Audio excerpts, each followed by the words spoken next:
Okay, I'd like to do a little talk about the Shroud of Turin.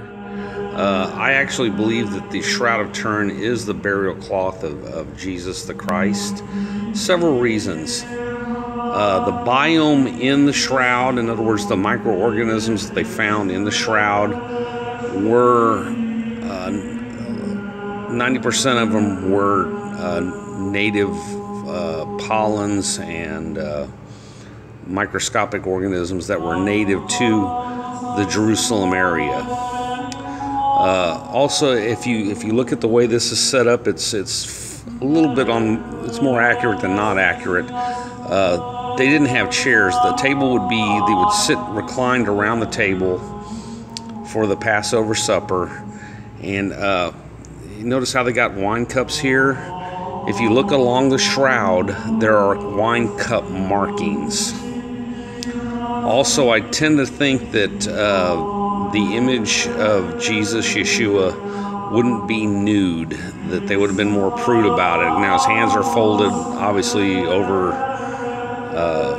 and then it's doubled over to lay across him. But remember, he was buried on a Sabbath hastily, and then when they went there early on the third day to further anoint the body and roll the stone away, the stone was already rolled away. And there are some real interesting things that they've just found on the shroud.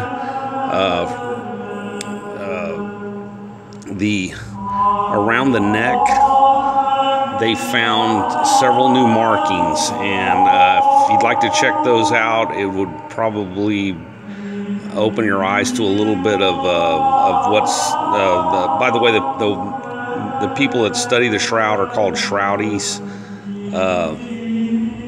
The twill of the actual shroud matches what was made at the time. Now they'll say, well, they've done carbon dating. Remember, this thing was in a fire. Carbon dating is absolute in a lab, but in the real world, water moves stuff around. Remember, that thing was caught in the fire. As you look at the image of the shroud, there's these weird hatch markings around the side, and that's where it caught fire and had to dump water all over it.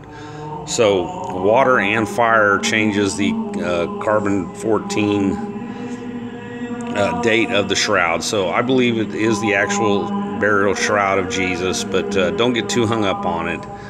Jesus actually lived, and he was the savior of all mankind. But anyway, it's pretty interesting to check out the new information. There's also a guy he's an Orthodox, I believe he's Russian, but he does some real interesting things where he overlays the image on the Shroud of Turin, folds it back over, superimposes the image, and then he gets the veil that the Orthodox Church has, and it makes it's pretty interesting. It makes it look like Jesus's eyes are awake or open. It's called the double awakening. So check that out. It's pretty interesting. If you could like, subscribe, and share. I'd really like it if you would share. Thank you. I am out.